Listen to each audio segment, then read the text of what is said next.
선박의 역사에서 중요한 전환점이 된 때가 있습니다. 19세기 전까지는 이 배들이 모두 나무로 만든 목선이 주류였는데 19세기 중반 화력의 발전과 또 산업혁명이 맞물리면서 철갑선이 등장하므로 이 선박의 역사에 대전환이 이루어진 것입니다. 목선에서 철갑선으로 배의 재질이 바뀌어서 그렇게 되므로 확보된 것은 무엇보다도 배의 안정성이었습니다. 나무배에서 철갑을 두른 배로 바뀌니 항해 중에 어떤 어려움이나 위험한 상황에서도 나무배로 있었을 때보다 훨씬 안전하게 다닐 수 있게 된 것입니다. 그런데 여러분, 아이러니하게도 목선에서 철갑선으로 바뀌기 시작하던 초기에 사실은 해양 사고가 많이 늘어났었다고 합니다.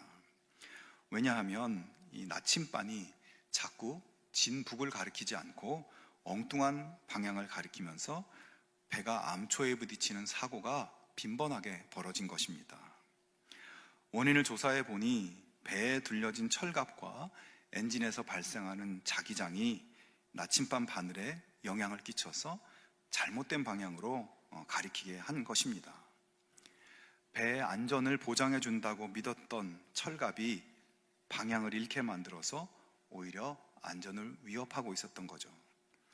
결국 나침반 주변의 자력을 상쇄시키는 보정 장치를 만든 후에야 배들이 다시 안전하게 항해할 수 있었습니다. 여러분, 우리가 인생이라는 바다를 항해할 때 우리의 삶을 지켜줄 수 있다고, 우리 삶을 안전하게 해준다고 생각하는 것들이 있습니다. 그러나 그런 것들이 오히려 우리의 삶을 더 위험하게 만들고 무너지게 만드는 것들은 아닌지 잘 생각해 봐야 합니다. 여러분, 우리가 믿음의 삶을 살아갈 때 우리를 인도하고 지켜주는 것은 단단한 쇠붙이가 아니라 전능하신 하나님이심을 우리는 언제나 기억할 수 있기를 바랍니다. 오늘 말씀은 이사야가 하나님의 말씀을 전하는 선지자로서 새로운 삶을 시작하게 되는 장면입니다. 그런데 그에게도 마음에 강하게 의지하고 있었던 것이 있었습니다. 당시 이사야는 성전에서 기도하다가 하나님을 만나고 선지자로 부름을 받게 되는데 1절에 보면 우시야 왕이 죽던 해에 내가 본즉 주께서 높이 들린 보좌에 앉으셨는데 그의 옷자락은 성전에 가득하였고 라고 말씀합니다.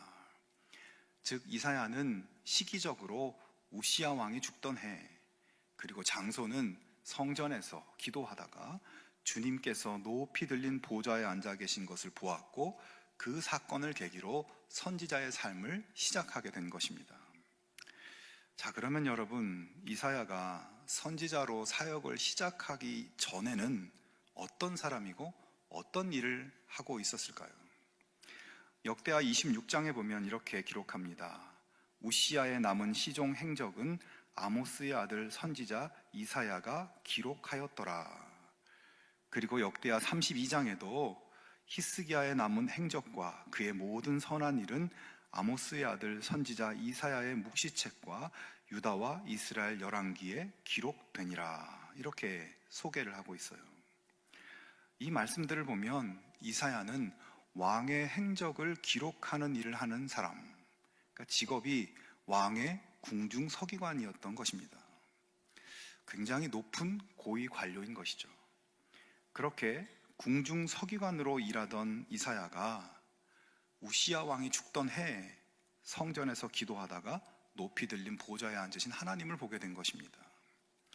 자, 그런데 여러분, 여기서 이 우시야 왕이 죽던 해에 하나님께서 이사야를 만나주시고 부르심을 받게 된 이 시기는 우리가 조금 짚어봐야 할 부분입니다.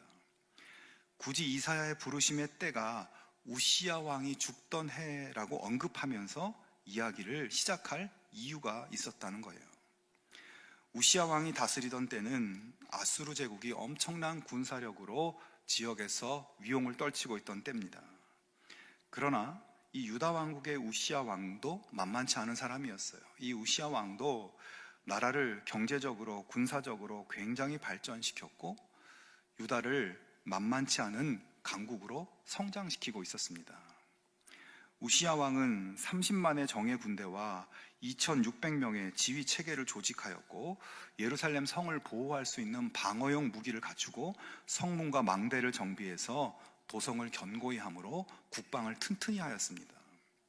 블레셋이나 아라비아, 암몬 등 주변국들을 제압하면서 나라를 평안하게 이끌었고, 그리고 홍해 연안의 중요한 항구 도시인 엘랏을 정복하여서 무역의 토대를 확보했습니다. 농경지 관리와 목축업을 장려해서 경제적인 풍요를 이루었어요. 신앙적으로도 하나님 보시기에 정직히 행하는 모습을 보였습니다. 우시야는 그렇게 52년의 통치 기간 동안 강력하고 번영한 유다 왕국을 이루었고, 물론 그 기간에 신흥 제국 아수르가 떠오르고 있긴 했지만 우시야 왕이 있는 한 아수르조차도 함부로 위협하지는 못할 것으로 여겨졌습니다. 그런데 여러분, 그런 우시야 왕을 옆에서 지켜보고 그의 모든 행적들을 일일이 기록하는 일을 하는 이사야는 우시야 왕에 대해서 어떤 마음이 들었을까요? 그는 다른 누구보다도 더 우시야 왕을 잘 알고 그에 대한 존경과 왕에 대한 기대와 희망을 가지고 있었습니다. 자, 그런데 그런 우시야 왕이 죽었어요. 이사야는 너무나 큰 슬픔과 좌절에 고통스러워하면서 앞으로 이 나라가 어떻게 될 것인가 깊은 염려에 빠져들게 됩니다. 우시야 왕의 뒤를 이은 왕은 너무나 연약하였고, 신하들은 사분오열하고 있었고, 나라는 너무나 위험한 지경에 점점 떨어지고 있었습니다. 그런 깊은 고민과 염려와 고뇌의 마음으로 이사야는 성전에 나가서 기도를 하고 있었던 거예요. 그런데 그가 그렇게 기도할 때 하나님께서 그에게 놀라운 환상을 보여주십니다. 하나님께서는 높이 들린 보좌에 앉으셨고 하나님의 옷자락이 성전에 가득한 것을 보게 됩니다. 하나님께서 얼마나 위대하신지 그분의 옷자락 그 끝자락만으로도 성전이 가득 채워진 것이에요. 그리고 스랍들, 여기서 스랍이라는 것은 천상의 존재를 의미합니다. 하나님을 모시고 서 있는 이 천상의 존재들은 하나님의 영광의 찬란한 광채를 감당할 수가 없어서 날개로 얼굴과 발을 가리고 날고 있습니다. 그리고 그렇게 날면서 거룩하다, 거룩하다, 거룩하다 하며 하나님을 찬양합니다. 여기서 사용된 이 거룩하다라는 단어는 성경에서 오직 하나님만을 묘사할 때 쓰는 단어이고, 이 단어를 3번 반복한 것은 최상급을 표현하는 의미입니다. 즉 세상 어느 누구 무엇보다도 거룩한 최상의 최상으로 거룩하신 하나님, 유일하신 하나님을 높여 찬양하고 있는 것이죠. 지금 이사야는 우시야 왕의 죽음으로 슬픔과 절망의 마음으로 성전에 왔다가 하나님의 충만하신 임재와 위대하신 위엄과 영광을 경험하고 그분을 향한 가장 거룩한 찬양을 목격하고 있는 것입니다. 자, 그러면 여러분, 이사야는 지금 그렇게 목격하고 있는 그 현장에서, 그 하나님 앞에서 어떻게 반응해야 하겠습니까?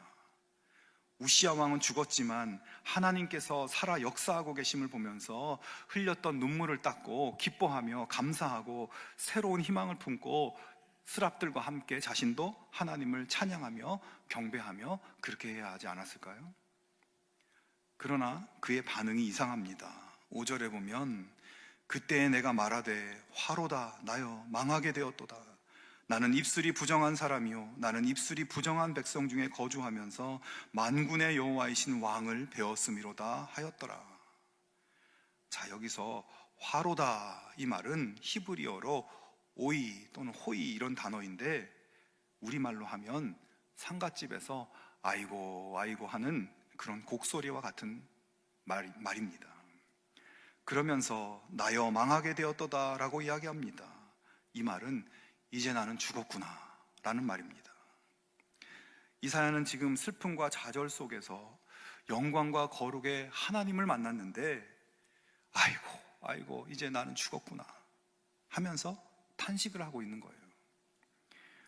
여러분, 이사야는 왜 그렇게 탄식하는 것일까요? 5절을 다시 보면 나는 입술이 부정한 사람인데 만군의 여호와이신 왕을 배웠기 때문이라고 이야기합니다. 여기서 입술이 부정하다고 했지만 입술은 그 마음속에 있는 바를 보여주는 것이기 때문에 사실은 자신의 부정한 마음과 자신의 죄성을 하나님 앞에 고백하고 있는 것입니다. 즉 이사야는 절대 거룩, 절대 영광의 하나님을 보자마자 감히 하나님 앞에 설 자격이 없는 자신의 죄성을 깨닫고 얼굴을 들지 못한 채 아이고 나는 마땅히 죽을 사람입니다, 저 스랍들처럼 감히 찬양 드릴 수조차 없을 만큼 더러운 죄인입니다 라고 고백하고 있는 것입니다. 자, 그렇게 이사야가 자신의 죄를 깨닫고 고백하자 스랍이 날아와서 제단 숯불을 이사야의 입술에 대며 내 악이 제하여졌고 내 죄가 사하여졌느니라 라고 선언합니다.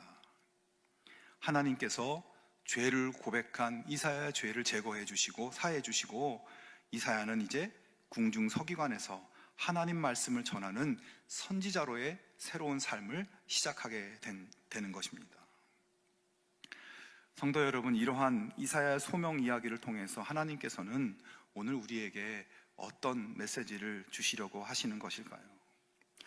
먼저 이사야는 말씀드린 대로 왕궁의 고위 관료였고 인간 왕 우시야를 주목하며 의지하고 그가 가져다줄 평안과 번영을 기대하면서 살던 사람입니다. 그에게 있어서 관심은 지상의 왕국이고 인간 왕의 보좌였습니다.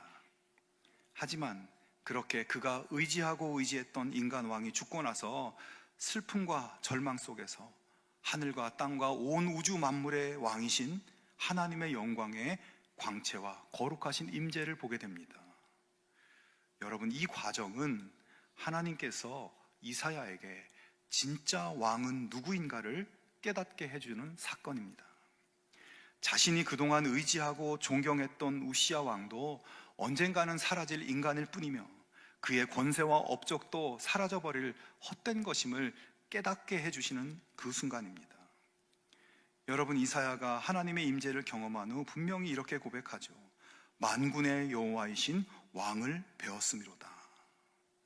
내가 그동안 우시야를 왕으로 의지하며 살았는데 너무 잘못 살아왔구나. 우시야 왕과는 비교가 안 되는 진짜 왕이신 하나님을 잊고 살았구나 라고 고백하는 것이에요. 여러분, 우리가 하나님의 자녀로 살아감에 있어서 가장 중요하고 놓치지 말아야 할 지점이 바로 그것입니다. 우리가 하나님 믿으면서도 우리 삶이 세상 사람들과 별로 다르지 않고 세상의 어떤 조건에 따라서 낙심하기도 하고 믿음의 풍성함을 누리는 하나님의 백성의 삶을 살지 못하는 근본적인 이유가 무엇일까요? 하나님을 믿는다고 하면서도 성전에 나와서 예배하고 기도한다고 하면서도 그 마음속에는 하나님이 아닌 다른 것을 의지하고 다른 것을 붙잡고 살아가고 있기 때문입니다. 여러분, 지금 여러분이 의지하고 있는 것은 무엇입니까? 여러분의 삶의 문제를 해결해 줄 것 같아서 매달리고 있는 것은 무엇인가요? 많은 사람들이 돈을 의지하며 살아갑니다. 또는 어떤 사람은 세상 정권이 바뀌면 뭔가 달라질 거라고 기대하면서 인간의 권세를 의지하기도 합니다. 여러분, 그런데 그렇게 의지하다 보면 결국 그것들이 어느새 우리 삶의 왕이 되어버리고 주인이 되어서 우리가 그것들에게 끌려다니게 돼요. 그러다가 이사야처럼 혼란과 허무와 절망으로 붕괴되고 마는 것입니다. 성도 여러분, 하나님은 이사야에게 새로운 인생을 주시기 위해서 그가 붙들고 의지하며 섬기던 인간 왕을 완전히 내려놓게 만드셨습니다. 여러분, 하나님을 믿지만 내 삶은 항상 왜 이럴까? 그런 마음이 드십니까? 믿음의 기쁨과 충만함도 없고 삶의 생활에 지쳐서 하루하루 끌려다니며 살고 있나요? 이제 여러분이 의지하고 있던 그 무엇을 내려놓기 바랍니다. 말로만 내려놓지 말고 마음으로, 진심으로 하나님을 나의 주님으로, 나의 왕으로 의지할 수 있기를 바랍니다. 지상의 왕국에서 눈을 들어 하늘의 왕국을 바라보기 바랍니다. 우리의 인생이 달라지게 될 것입니다. 하나님의 임재가 가득한 삶, 하나님의 거룩하심의 역사가 일어나는 삶, 하늘 백성의 새로운 삶의 축복이 충만하게 되어질 것입니다. 두 번째로 이사야가 소명의 삶으로 나아가는 데 있어서 중요한 것은 자신의 죄성을 발견하고 죄에 대하여 죽고 하나님께서 그의 죄를 깨끗게 하심으로 새로운 삶을 출발할 수 있게 되었다는 겁니다. 말씀드렸듯이 하나님을 믿으면서도 하나님을 진짜 왕으로 받아들이지 않고 살았던 그의 죄성을 깨달은 이사야의 반응은 아이고 나는 죽었구나, 나는 마땅히 죽을 사람이다, 이런 고백이었어요. 그러자 하나님은 제단 숯불로 그의 죄를 깨끗이 태우시고 새로운 생명으로 태어나게 하셨습니다.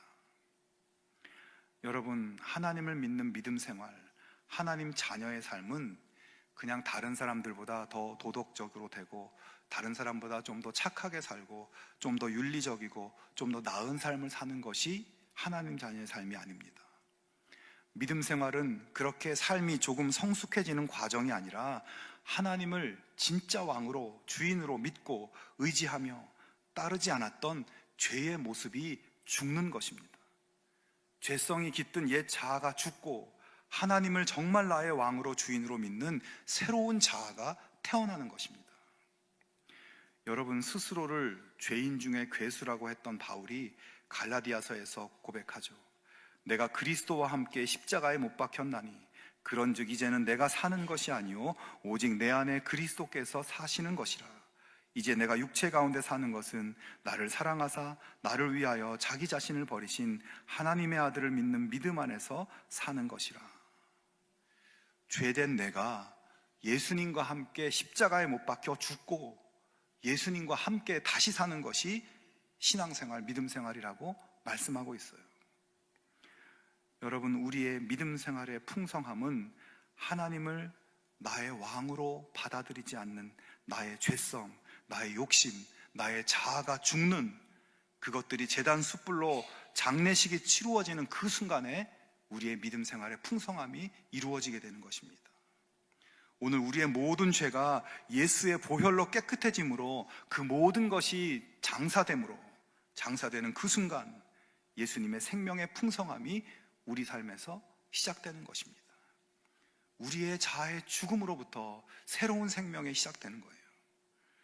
여러분, 내 안에 나의 자아, 나의 죄성이 예수님과 함께 십자가에 못 박히는 경험, 제단 숯불로 소멸되어지는 경험이 내 삶에 있었는지 진지하게 한번 돌아볼 수 있기를 바랍니다. 그런 죽음의 경험이 없었다면 지금 이 시간 진지하게 하나님이 진짜 나의 왕이십니다. 나는 그동안 그런 하나님을 무시하고 살았습니다. 저의 죄를 용서해 주십시오 라는 고백과 기도를 여러분 드려보시기 바랍니다.